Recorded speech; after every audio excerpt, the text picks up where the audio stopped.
2025. Can we have roll call, please? Yes, Ms. Pierce. Here. Mr. Bender. Mr. Kmiller. Here. Mr. Niehammer. Present. Mr. Akery. Here. Ms. Powell. Present.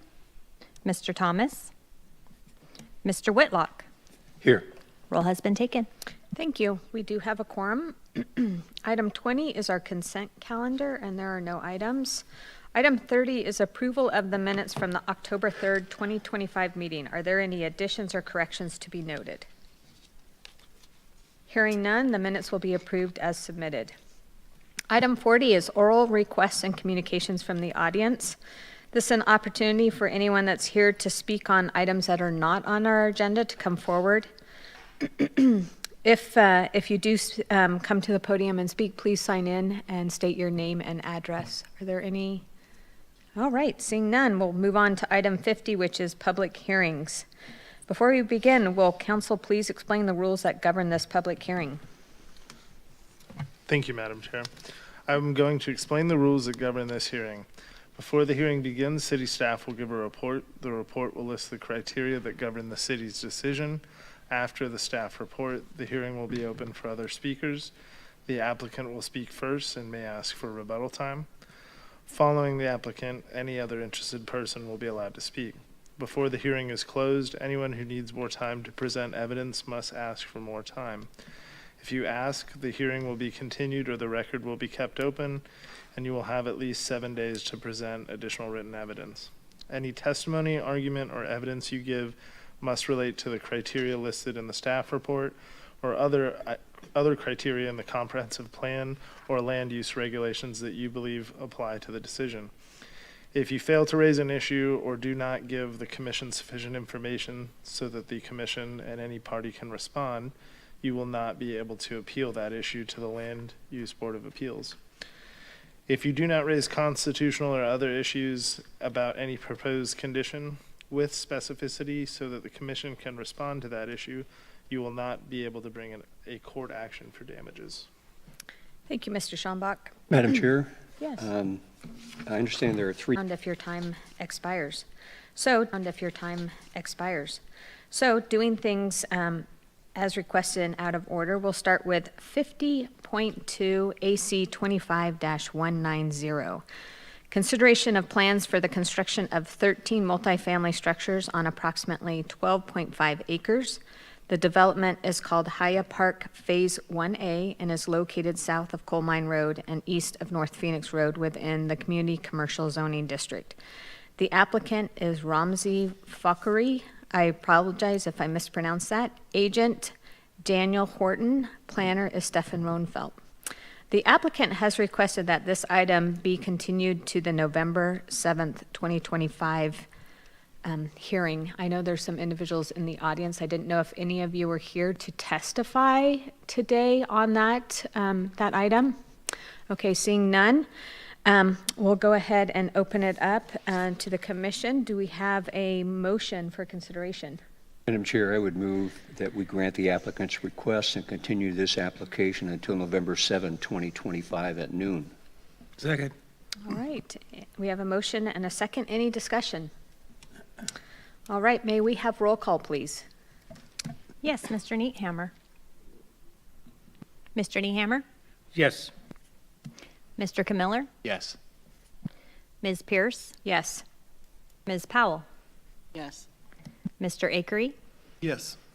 Mr. Whitlock. Yes. We have 6 yeses. Very good. This motion passes. Next item, 50.3 AC 25-191, consideration of plans for the construction of 13 multifamily structures on approximately 12.09 acres. The development is called Haya Park Phase 1B and is located south of Coal Mine Road and approximately 750, I'm assuming, feet east of North Phoenix Road within the MFR 30 multifamily residential 20 to 30 dwelling unit per gross acre zoning district. Applicant is John Batala, agent Daniel Horton, planner is Stefan Rohnfeld, and this item has been requested to continue to the November 7th, 2025 hearing. Are there any individuals in the audience wanting to speak on this? All right, Seeing none, can we have a motion on this item? Madam Chair, I'd move that we grant the applicant's request and continue this matter until November 7, 2025 at noon. Second. All right, any discussion on this? Okay, can we have roll call, please?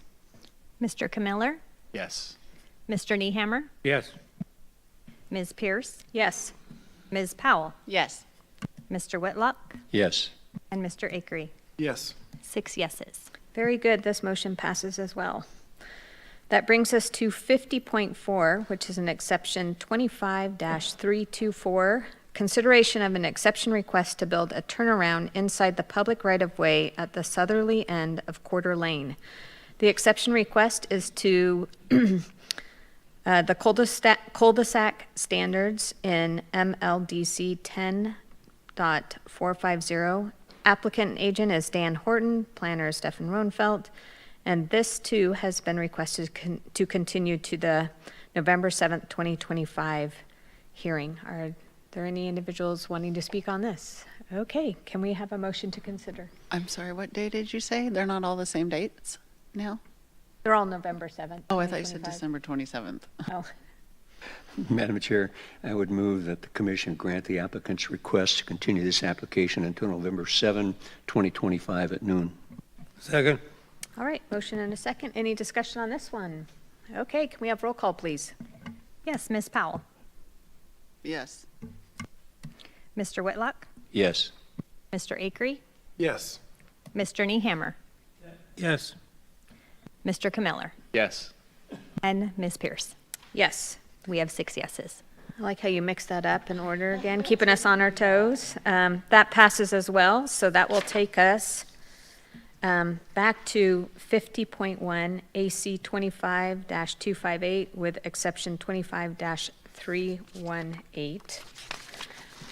And that is consideration of a proposed multifamily development consisting of a single 10-plex building and associated parking, along with an exception request pursuant to MLDC 10.717 subsection 6 to locate the parking area between the street and the proposed building. The site consists of a single vacant parcel totaling approximately 0.49 acres, located east of Table Rock Road and fronted by Midway Road along its northerly boundary. The parcel is zoned MFR 30, which is multifamily residential, 30 dwelling units per gross acre. Applicant is Dalco Incorporated, agent is Daniel Horton, and planner is Dustin Severs, but it looks like Kelly Aiken will be speaking today. Are there any members of the commission that have potential conflicts of interest, have had ex parte contacts, or conducted site visits on this item? All right, Kelly, could we have the staff report, please? Yes, of course. Thank you, Madam Chair, and good evening, or afternoon. Sorry, I forgot where I was. Commissioners, I am Kelly Aiken with your Planning Department. Dan Horton, the agent for this application, is in-house for us today.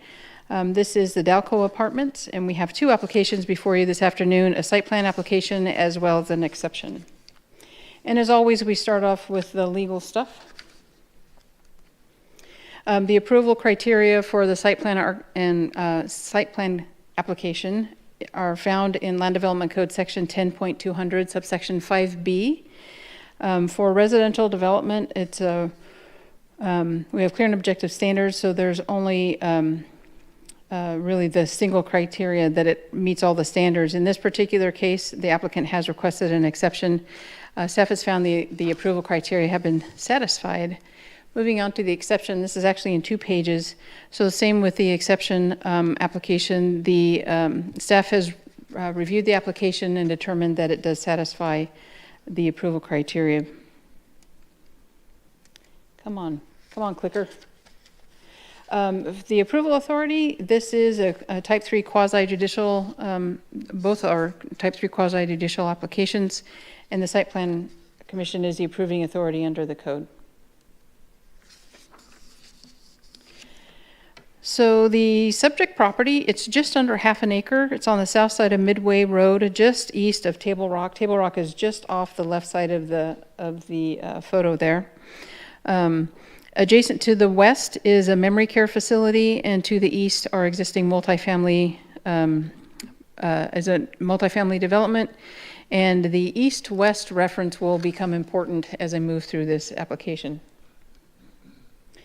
Taking a look at the site, a site photo, thanks to Google for the street view photo, you can see the site is vacant. Again, to the west is the memory care facility.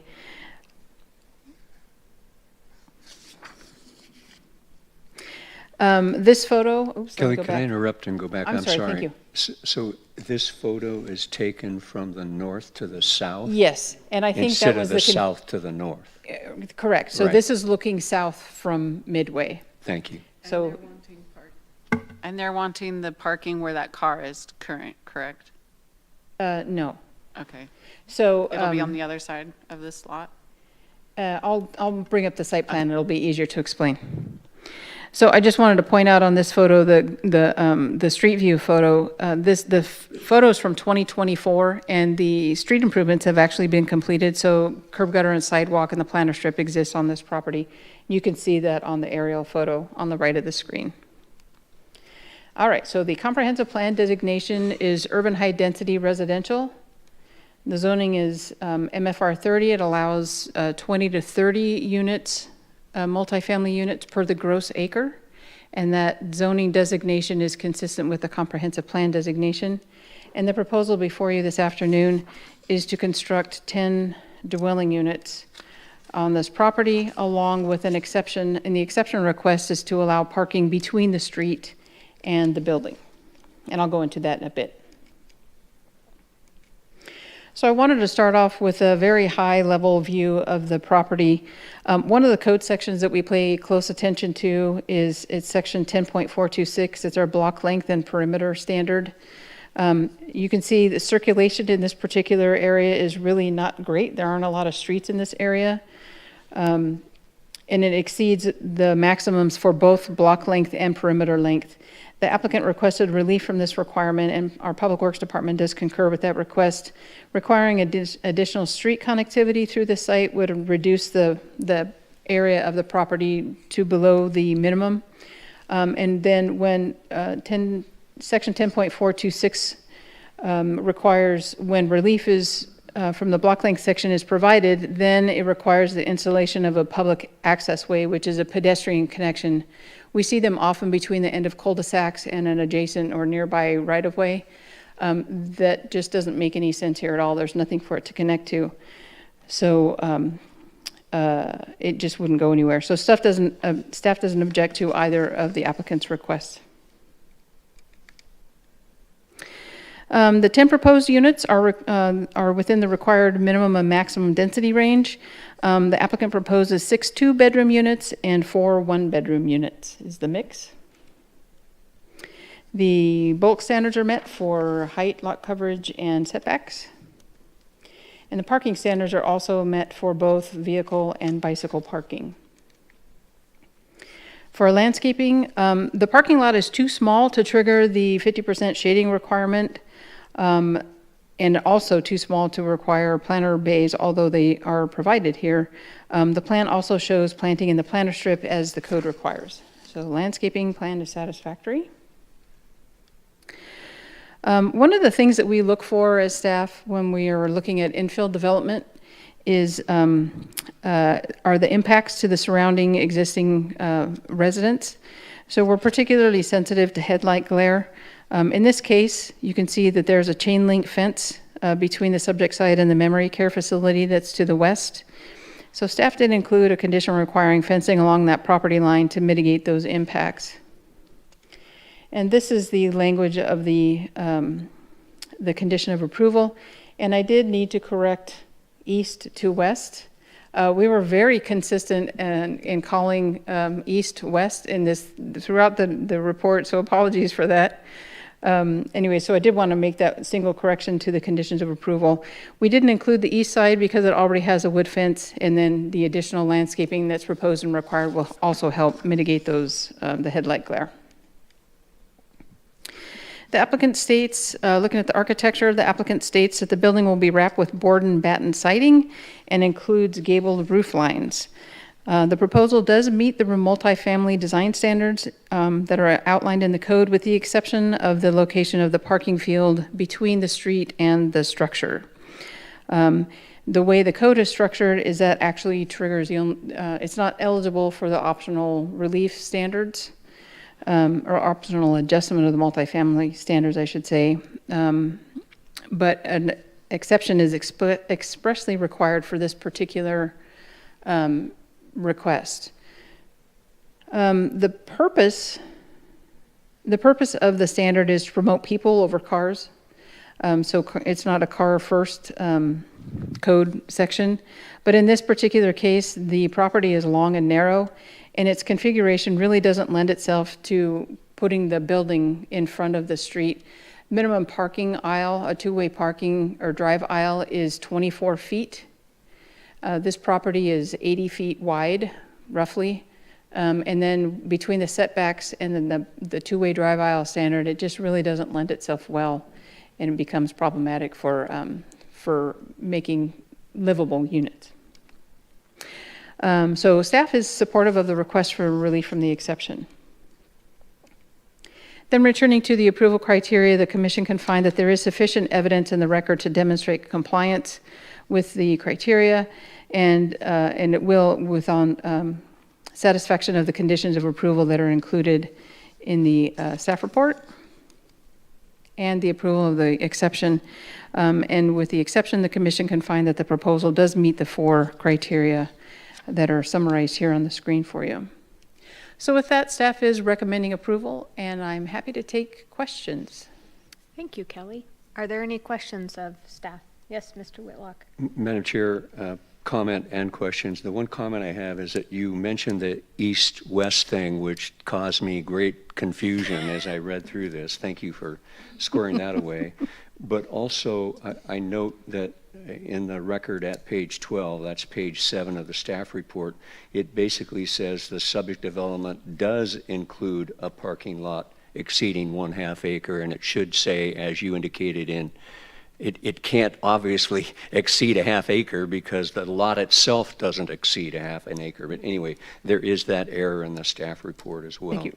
So my question has to do with the exception request and the applicant's statement with respect to that, and you handled it very briefly, but could you please explain why it would not be possible to basically flip this design and put the entry, if you're looking at that drawing, put the entry to the other side of the property and pushing the back of the building close to the setback?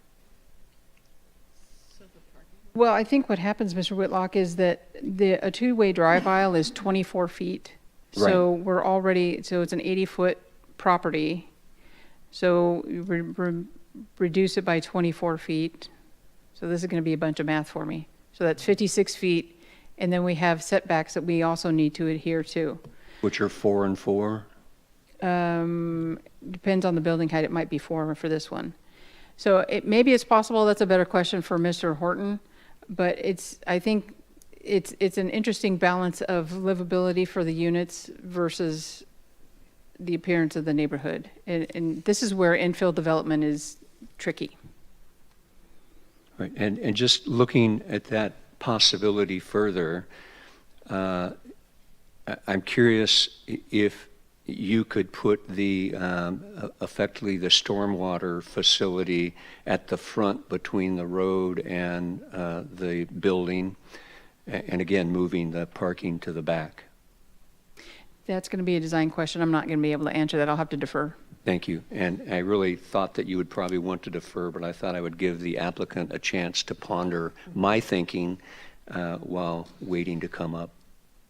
Thank you. I have no further questions, Madam Chair. Thank you. Thank you, Mr. Whitlock. Any other questions of staff? Kelly? Yes, sir. On the west property with the memory care, there's already it looks like a wrought iron fence. I thought it was chain link. Let me go back. I think it's the multifamily with the wrought iron.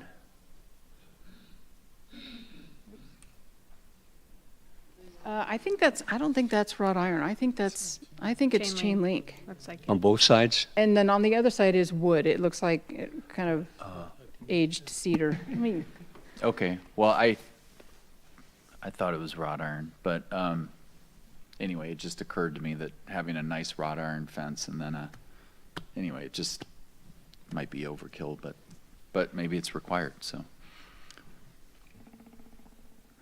I have a question then, based on that.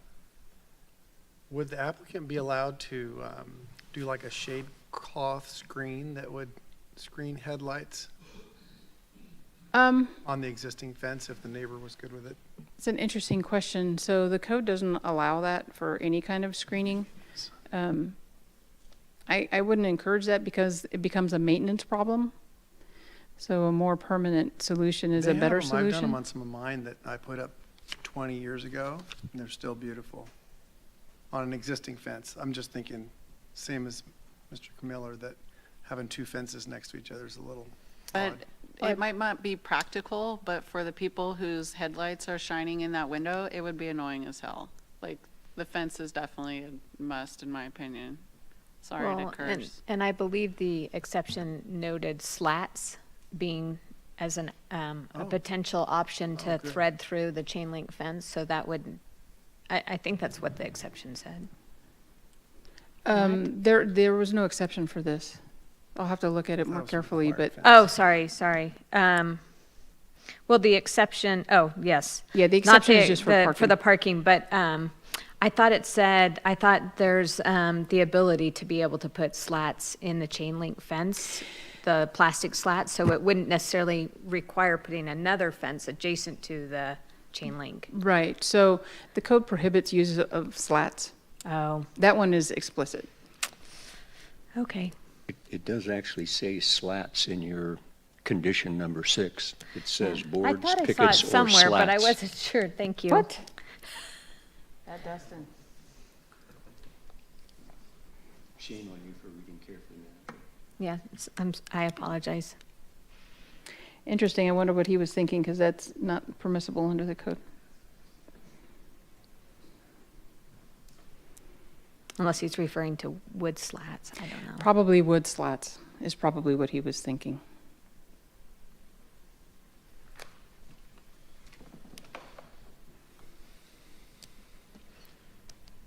Anyway, any other questions of staff? Just so my mind is clear, can we go back to that photo Sure. that you had of the fences and that sort of thing? It's looking to the north? This is looking south. South. So It's this is looking for- yeah, south, okay. This is on the south side of Merrimack. And so the west side is on the right, Correct. and the east side is on the left. Correct. And the right side is where the proposed condition is related to the fencing. Correct. It's against the single story, the memory care facility. I'd say that's the memory care facility. This is the and- memory care. And the other side is the multifamily. That's correct. Thank you. You're welcome. I actually have a question, Kelly. So how many spaces do you think would be in the front by the street, like the street side parking? Are we talking like 2 or 4 spaces? And then also a piggyback question, is there already street parking allowed at the other multifamily? Oh, I think I see what you mean. Let me make this bigger too. Because you're asking for an exception to street park, correct? No, the exception is to allow the parking lot in front of the building, between the street and the building. So the code, Okay, I see. yeah, the code allows on-street parking to count for the required parking, but you have to have 24 feet for parkings for like a parallel space. Yeah. And I don't think that that's going to be reached after the, Yeah, I didn't think so either. That's why I was, okay, so Yeah. there's no street parking. You're just talking about parking lot street frontage. that's correct. Okay, thank you. You're welcome. All right, any other questions? Okay, we'll go ahead and open up the public hearing and welcome the applicant. Dan, is there anything in particular you'd like to have up here? Probably site plan. So like this little thing will work okay for you? All right. All right, well, thank you. Get out of your way here. Thank you, Kelly. Good afternoon. Dan Horton, P.O. Box 682, Eagle Point. Wanted to just kind of jump into some of the questions. Our proposal would be to build a solid wood fence, basically along the edge of the parking lot, so that it cuts the lights from automobiles from hitting the memory care facility. What were some of the other questions? Mr. Horton, before you proceed, would you explain that again? Where's the fence going to be constructed? Close to the existing fence? Or Well, close to the yeah, parking build lot? a solid wood fence along the where the parking area is, and the cars would actually face toward the memory care. We But want, the fence constructed, it's going to be right next to the existing fence.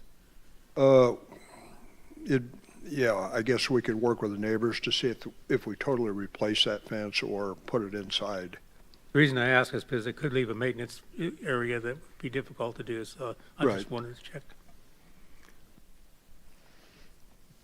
As far as the exception goes, the reason that we have the parking up front is that there's just not room between, on this 80-foot lot, there's not enough room to put the building in there. Have a approximately 3-foot landscape strip, a 24-foot driveway, and a 5-foot sidewalk, and get that driveway and that parking toward the back.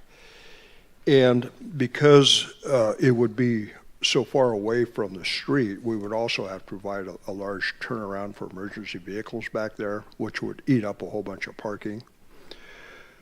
So what you'd end up with, if we did that, would be basically zero open space. And the way we have it, we provided significant landscaping at the street entry, several trees, trees in the parking area. We're trying to screen that parking as much as we can. And then around the building itself, there's, significant open area for additional landscaping to kind of soften that site.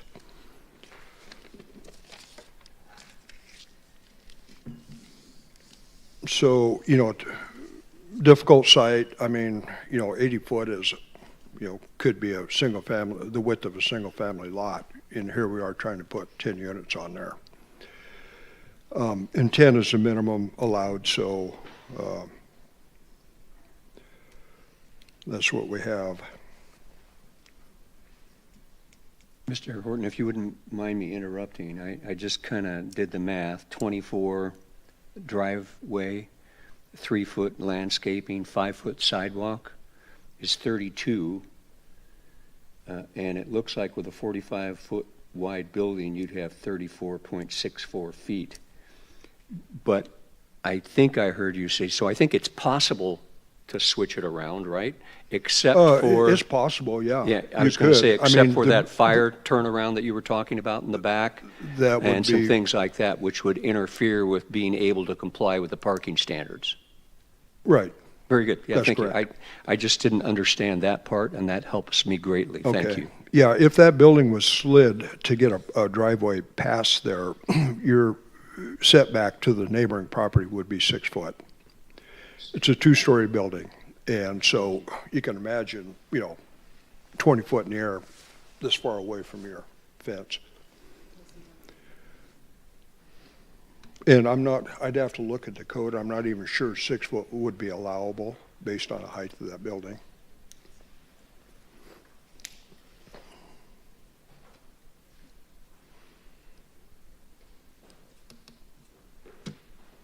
Any One other- additional question, if I may, Madam Chair. Sure.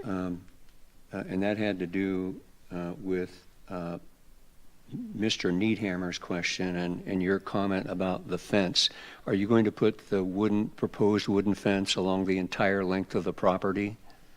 Or you said something about just the parking lot, I thought I heard. Well, the parking lot areas were the potential problem from No, I headlights. understand. I was just asking what your proposal is. The condition that is in exhibit, whatever it is, Exhibit A, I think, it refers to the entire length of the property. Right. And would you be asking just for the parking lot length? You know, I don't know that we have made any kind of a determination on that. We could, if you want to condition that, full length being a wood fence. I guess I was asking what you would prefer as the applicant. I tend to agree with your thought process, which is the headlights are not going to be at the back of the property. No, right, right.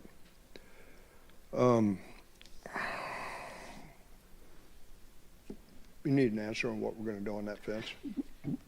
Well, you could be stuck with a condition that says the entire length if you don't ask for something different, I guess. Well, let's leave it as a solid fence in front of the parking and leave the existing chain link, let that remain to the south.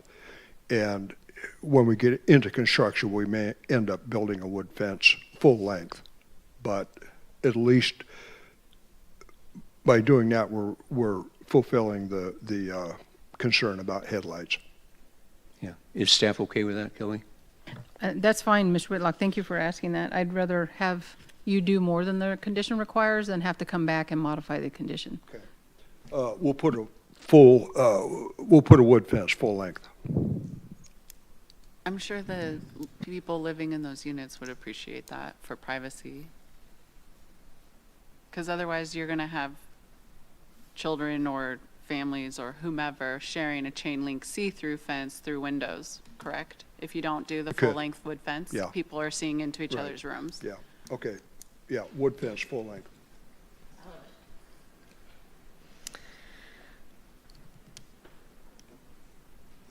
Thank you, Madam Chair. Yes, yes.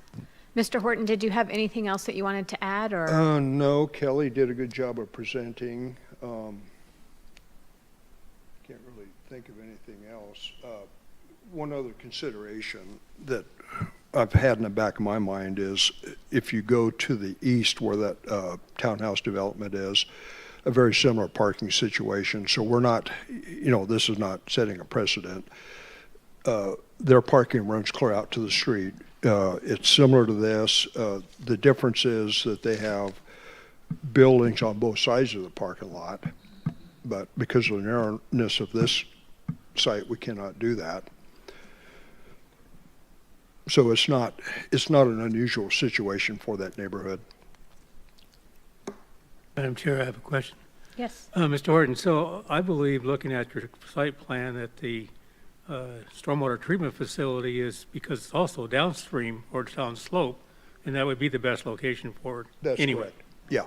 Thank you. Yeah, that's a little part of the site. Good Sir, point. I'm Thank you. just curious, do you own or built the property to the townhome property next door? Or I'm just out of curiosity. No, I Oh, okay. was actually involved in some of the design work on that property, but it was built by Bunton Construction, Oh, okay, thanks. probably, 10, 15 years ago. All right. Are there any other questions of Mr. Horton? All right. I don't know if there are any other members in the audience that want to speak on this item. So based on that, I don't know if you want to reserve time for rebuttal, if there are. Nothing to rebut. Okay. Thank you. Yes. Are there any other individuals in the audience that would like to come forward and speak on this item? Okay, seeing none, we can go ahead and close the public hearing and have a motion. Madam Chair, I would move that the commission adopt the findings as recommended by staff, adopt the final orders for approval of AC 25-258 and exception request E 25-318 per the staff report dated October 10, 2025, including exhibits A through N, and granting relief from constructing a public street pursuant to MLDC 10.426 sub 4 sub B sub X, and relief from constructing a public access way pursuant to MLDC 10.464 subsection B. My motion would also include amending condition number 6 to reflect the westerly side for the fence and not the easterly side, so changing those words, and eliminating the word slats from that condition. Second. All right, we have a motion and a second. Any discussion? All right, can we have roll call, please? Mr. Whitlock, Yes. Mr. Camiller, Yes. Ms. Powell, Yes. Mr. Niehammer, Yes. Ms. Pierce, Yes. and Mr. Akery. Yes. We have 6 yeses. Very good. Madam Chair? Yes. I'd just like to compliment the applicant and his agent on taking a narrow strip of property with difficulty and doing a very good job with it. Thank you. Yes. Thank you. All right, the motion does pass, and since we handled the back half at the front half, well, that takes us to item 60, which is written communications, and there are none. Item 70 is new business, and there is none. And item 80 is the planning department report. Thank you again, Madam Chair. I don't have a whole lot for, well, I do have something that's actually very exciting for you. So on Wednesday, your city council approved the downtown plan. Yay, that was 1.5 years, almost 2 years worth of work for our long rangers. It is a very big deal. That plan also won an award from the American Planning Association, and that was gifted to our staff that are up at the Oregon chapter conference this week, so that we received the award on Thursday, yesterday. So congratulations to our long rangers. That is a very big deal. Upcoming meetings for you, we do of course have business for November the 7th. I don't have anything on schedule for November 21st or your first December meeting, which I don't know if I know the date off the top. December 5. I do expect some traffic at your next meeting, the Haya project that you continue today. Surprised we only had couple people come in today. So we may have quite a bit of business of testimony on the 7th. Let's see, council, last week, the downtown plan they approved. They also approved vacation of Belknap Road. Belknap is a paper street south of Garfield by KFC where the power lines run. That was Belknap, so that's no longer a paper street. And then they approved a general land use plan map designation change for the property south of Sherms on Lozier Lane. From residential to CSP, La Clinica has purchased that property, and they're going to put some facilities there, which is a great location. Other than that, I don't think I have anything for you. If you have Question. questions? Yes, ma'am. There's someone knocking over here. Yeah, that's us. So you guys just did the downtown map. So just out of curiosity, that looks like it's destroying that Pomodori and strip club building, correct? It's destroying what? Is that building coming down? It looks like on the map that those buildings right in the like right around like Ronky Tonk and Pomodori's, do those buildings get torn down, or are they being built up? In the map, it looks like they're getting bigger, taller. So the plan itself doesn't do anything. It's just a plan. So what it does is I think the plan identified properties that could be redeveloped. So does that plan mean that they're going to be? No, it means that it could be. So it's really up to the property owner to decide what to do with their property. If somebody wants to Gotcha. leave those buildings for the next 50 years, they're welcome to do so. So I think that's what the plan did, is it just identified sites that are redevelopable. Okay, gotcha. Thanks. You're welcome. All right. Thank you all.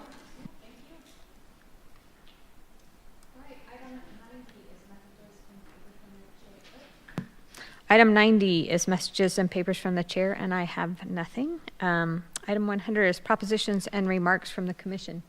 Anyone? Mr. Whitlock. Thank you, Madam Chair. I just wanted to echo Commissioner Needhammer's comments about the application today. An excellent job, and thanks for the attention to detail in explaining the deficiencies of that lot and in support of the exception application. Thank you. Thank you. Anyone else? All right. That takes us to item 110, which is adjournment. Thank you, everyone. Have a nice weekend.